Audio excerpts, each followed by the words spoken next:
La dernière fois, on avait vu 8 flops du rap français, mais pas des projets. On avait parlé tournée, de projets avortés, de concerts à 7 personnes, de covers explosés au sous-sol. Mais aujourd'hui, on va parler de 3 projets de grosses têtes du rap français qui ont pondu des grosses bouses. Ou un projet qui leur a desservi de part et d'autre. Vous êtes bien sur ma chaîne. Si vous aimez bien ce que je fais, n'hésitez pas à mettre un petit like, une petite cloche, un petit abonnement. Générique.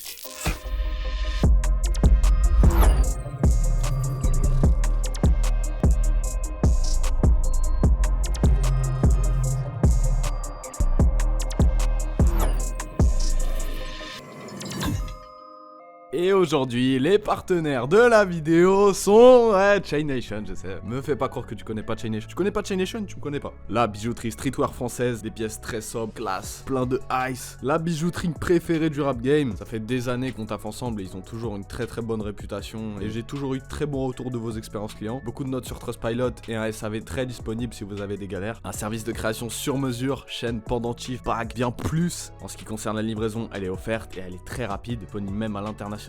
Tout le réseau et l'adresse du site sont en description. Et avec mon code EDEN30, t'auras le droit à 30% de réduction. Grosse force, merci à eux et tous les liens sont en description. On connaît tous cette série, ce film, cette œuvre qui nous a bercé et qui a tout ruiné à cause d'une suite peut-être pas si nécessaire. Dragon Ball GT, les films Marvel après Endgame, Black Ops 4, Honor 3. Je sais pas qui est qui a créé le proverbe jamais 203, mais on va te retrouver. La carrière de Caris, elle est grave particulière puisque dès ses premiers projets, on nous a vendu le mec comme le mec le plus sombre qu'on ait jamais vu dans le rap français. Des coups de pression à fif en interview, des références et rimes plus trash qu'une saison entière de South Park, mais contre toute attente, le grand riscador noir finit par faire marche arrière et commence à chantonner après quelques années à terrasser le rap français. De manière propre à son style, en commençant avec Petit Vélo. Donne-moi ton numéro, je me mets pas sur Petit Vélo. Ta copine n'est pas bonne. Puis s'ensuit Okunyakuri, OG, qui est l'un des projets les plus controversés de sa carrière. Mais pourquoi? Dans Okunyakuri, il y a du rap, du bon rap même, et qui marche. Nador, Blow, même si ça sonne bien, c'est à des années-lumière du niveau des précédents projets en termes de rap sale. Et tout le monde s'accorde avec ça. Et ce qui fait tâche chez les gens, c'est que Okunyakuri est rempli de très grosses zumba. Poussière, Chouin, Contact, Boys in the Hood, avec une tracklist sans transition. Dans le projet, on passait réellement de Nador à Poussière. La nourrice veut me donner le biberon. Pour un fan de Caris de l'époque, c'est déconcertant. On parle de l'un des rappeurs, si ce n'est le rappeur le plus hardcore qui soit à l'origine. Mais de l'autre côté, ces Zumba, elles marchent. Et qu'est-ce que ça chiffre? T'as jamais autant chiffré d'ailleurs. Et on va pas faire les mecs, de temps en temps, ça passe bien dans les oreilles. On n'écoute pas que Zo de 8h à 19h. Il y a une claire demande du public de ce nouveau Caris. Il enchaîne avec Dozo. Et la transition est tellement rapide entre un double et un Dozo que ça déplaît énormément. Il a compris qu'il y avait beaucoup à faire avec Okunyakuri niveau chiffres et ça trompe pas. Jarbi et Bling Bling explosent tout. Okunyakuri et Dozo font les plus grands succès commerciaux de sa carrière, mais les pires succès d'estime, puisque tout le monde reproche à Caris d'être un vendu de Skyrock. Et sortir ça de la part d'un mec qui déclarait au prime de sa carrière: J'ai juré d'être hardcore jusqu'à ma mort. T'as l'impression que oui, une époque est finie et qu'au final tous les rappeurs finissent par te décevoir. Sauf qu'un truc intéressant, ça touche l'ego de Caris. Il veut montrer qu'il n'est pas fini et veut reconquérir son public. Honor 3 est annoncé. Honor 3 qui est pour tous les médias, tous les tweetos, tout le public, une déception avant sa sortie. Mais si t'es un minimum renseigné, tu sais sûrement que Or Noir est le projet qui fait le plus l'unanimité de l'histoire de ce courant en France. Que ce soit la partie 1 ou la partie 2 qui signe l'avènement de la trappe en France, faut se rendre compte que c'était porteur d'un nouveau courant qui occupe vas-y 85% des sons rappés aujourd'hui. Et on est 10 ans après. Et pour parler de 10 ans après, Or Noir suffit encore pour remplir 2 Bercy en entier pour son anniversaire. Associer le nom d'Or Noir à son 8ème projet, c'est sûrement la pire erreur de sa carrière. Ça crée de l'engouement en amont, mais en bas de la colline, c'est juste énormément de déception pour toute une communauté qui attend le retour de l'ancien Caris, qui n'est plus là. Tout le monde l'attend au tournant, mais est-ce que vous savez ce que Caris met dans la tracklist de Honor 3? Gun salute. Je n'ai que mon pistolet, puis tes larmes peuvent ruisseler. Y'a que pour ma marque, je peux m'immoler. On est comme en prise. Bon, on n'est pas des mauvaises langues, on va pas mentir, l'intégralité du projet reste quand même rap. On retient rien de spécial non plus. Mis à part un titre peut-être, qui retient l'attention de pas mal de monde, c'est la version Skyrock d'Exoplanet. C'est moins incisif, c'est moins hardcore, c'est très prévisible, et c'est comme prévu, une énorme déception. Un coup ça pousse la chansonnette, un coup ça kick, y a pas de ton réellement précis, y a des phases hardcore pour donner le semblant d'effet en noir à l'époque. Mais en vrai de vrai, ça sonne plus parodique qu'autre chose. Je trouve même qu'ironiquement, la cover est très révélatrice de la situation dans laquelle Caris est à ce moment-là dans sa carrière. Il se retrouve menotté parce que les gens attendent de lui. Ce à quoi les gens le ramènent tout le temps, quoi qu'il sortira, les gens lui diront toujours « c'était mieux en noir ». Quand tu perces dans une discipline, dans un art avec un style tellement précis comme celui d'Or Noir, le mieux à faire c'est peut-être d'aller dans une direction tellement opposée, hyper éloignée, comme ce qu'a pu faire SCH en passant de A7 à Julius. Les univers des deux projets sont tellement loin que au final la comparaison devient plus dure, même si elle y est toujours. Exceller dans deux domaines, pas qui s'opposent, mais qui sont différents. Se retourner sur soi-même à ce moment-là pour Caris, c'est très compliqué. On n'est plus à la même époque, la musique se consomme différemment, il n'y a plus le même état d'esprit, plus la même vie. Les textes sont beaucoup moins forts, mais bon, certaines phases sont quand même dans la même veine qu'Or Noir. C'est l'un des points éditoriaux que je peux louer à ce projet, même si c'est rien de bien fou non plus comme je l'ai dit. En bref, pour moi, l'un des coups marketing les plus, si ce n'est le plus foireux de la décennie. Et je pense que c'est dommage parce que je pense que le projet aurait pu être un peu plus apprécié s'il serait pas appelé comme ça, et s'il voulait pas aller chercher le top 1 de la playlist Chicha Royale de Spotify. Or Noir 3, peut-être que je... C'est un album que j'ai fait, mais c'était une période un peu compliquée. C'est super lourd à porter, frère. Tu vois ce que je veux dire? C'est comme si tu porter. t'appelais Zidane, t'étais le fils à Zidane, frère, et que tu dois aller faire... tu vois, t'auras toujours le daron qui est là et qui te dit il est aussi fort que son père ou pas. Tu vois? Et le truc, c'est qu'Or Noir part 3, fallait avoir les couilles de le faire. Quoi. Quand t'as fait le 1 vois ou le 2, Parce que le 2, on l'a fait en mode on était encore en plein dedans dans le 1, tu vois ce que je veux dire? C'était facile à faire. On s'est pas dit bon, on va faire aussi puissant que... Non, parce que nous, on était dedans. c'était une suite logique. C'était une suite logique, voilà. Alors qu'Or Noir part 3, frère, on sait qu'il y a le 1 et 2. Plusieurs Faut années avoir après, des en yucks, plus. frère.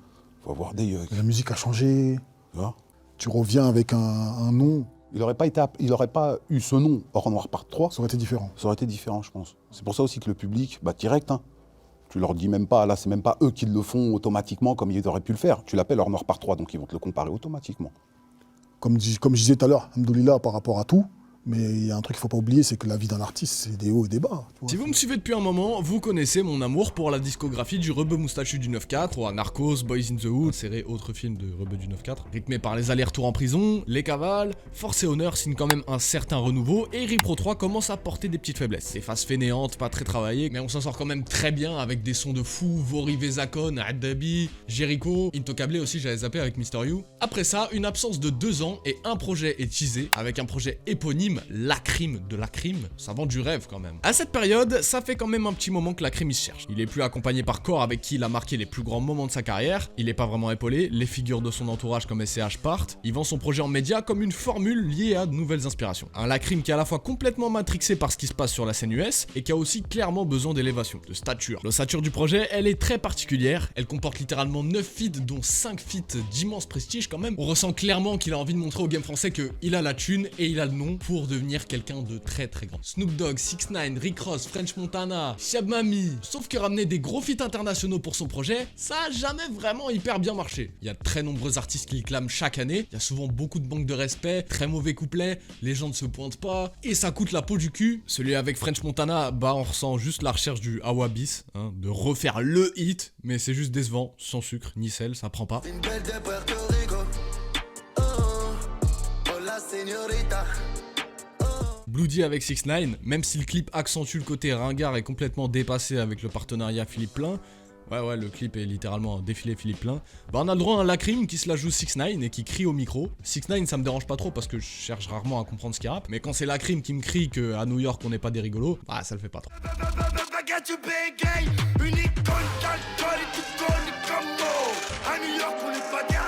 Et feat avec la plus grosse poucave du continent, c'est pas ce qui colle le plus avec le personnage de Lacrime. Cependant, feat avec Rick Ross, la prod elle est vraiment trop... Oh, le Maybach Music, t'as capté? L'ambiance du son, elle ressemble à rien de ce qu'il a déjà fait. Malgré quelques petites répétitivités dans son flow, le titre il est vraiment trop intéressant. Et Rick Ross il le respecte. Mais bon, ça fait quand même un feat avec une poucave et un maton, donc c'est pas trop de 9-4. Et c'est dommage parce qu'il y a quand même certaines petites pépites dans Lacrime qui sont passées à la trappe. Et pourquoi? Parce qu'ils portent tous l'étiquette de ce projet. Et que ce projet, c'est le plus détesté des fans de Lacrime. C'est même le seul vraiment mauvais projet à l'unanimité de sa carrière. Il y a vraiment quelque chose de démesuré sur ce projet, de complètement déraisonnable. Et ce projet, si je devais l'illustrer, ça serait... comme ça, frère. J'ai l'impression qu'à ce moment-là, Lacrime se cherche et qu'il est plus à l'heure du jour. Il a peur de vieillir dans la musique et les nouvelles tendances, les nouveaux flows ne collent pas vraiment à sa musique. On a l'impression qu'il cherche à être quelqu'un qu'il n'est pas et qu'il a jamais été. Et ça a été pour moi très décevant dans sa discographie. Mais le plus intéressant là-dedans, c'est son autocritique et le fait qu'il s'est senti d'en parler pour signer un second souffle dans sa carrière. En vrai, quand je me pose les vraies questions, je dois pas me mentir à moi-même, je pense que j'étais pas du tout dedans. Prenons le truc à l'envers. J'ai jamais eu vraiment, quand j'ai un album qui sort, de me dire il faut que je fasse tant. Tu vois? Mais j'ai toujours fait des bons scores, j'ai toujours eu des belles surprises. Tu vois? Donc, il y a un album qui soit en dessous, c'est la vie, tu vois? Il faut que je me pose des bonnes questions, parce qu'à la base aussi, c'est un échange avec le public. Et si c'est en dessous, c'est parce qu'on le ressent aussi dans les ventes, et on le ressent aussi dans les critiques, et c'est un échange. Même si je dois leur donner ce que j'ai envie, j'ai un public, c'est fait pour leur plaire. Ils ont suivi un ADN, ils ont une identité, un mec qu'ils aiment, la crime, tu vois ce que je veux dire.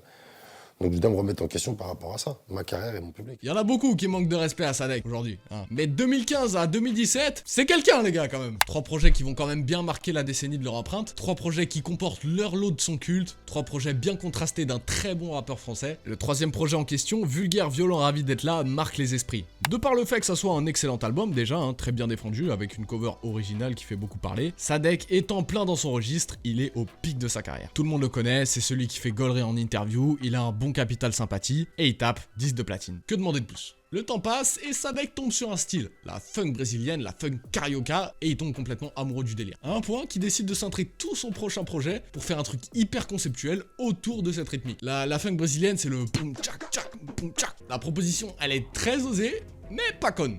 C'est intéressant, c'est innovant, pourquoi pas. Mais le message, lui, il est pas compris. Tout le monde n'est pas allé vérifier ni essayer de comprendre c'est quoi la funk brésilienne. Les gens n'ont pas compris que c'était une rythmique. Et la cover, elle aide pas à comprendre ça. Là, les gens, ils sont juste dit, ouais, je suis pas en c***. Et avant de t'aimer les interviews, j'avoue, je t'ai pas tenté d'écouter, hein, parce que je pensais qu'il allait vraiment faire de la funk. Et je suis pas un mec de Lyon. Le fait qu'il clip l'entièreté de ses sons avec une perruque rend le bail complètement goofy et de mauvais goût. Plein de caméras, caméra, visère. Plein de caméras. Ça donne un projet très particulier à aborder. Pour quelqu'un qui mène une vie de rockstar, bah ça monte vite à la tête. Et je vais pas vous l'apprendre, Sadek c'est un sacré fêtard. Ça lui monte vite à la tête, je pourrais même dire au nez, hein, sans manque de respect, lui-même l'assume. Hein. Notre cher ami Johnny tombe dans les joies de l'alcool, dans les joies de la farine. Hein, et ça se fait ressentir, tout ça au milieu d'un public qui comprend pas du tout son délire. Et tout ça, ça donne lieu à des interviews complètement torchées chez Bouscapé, chez Move, et qui détruisent complètement le capital sympathie dont je parlais juste avant. C'est que quand tu fais l'aumône, tu prends ce qu'il y a dans ta poche et tu le donnes. Et tu ne regardes pas ce que tu donnes.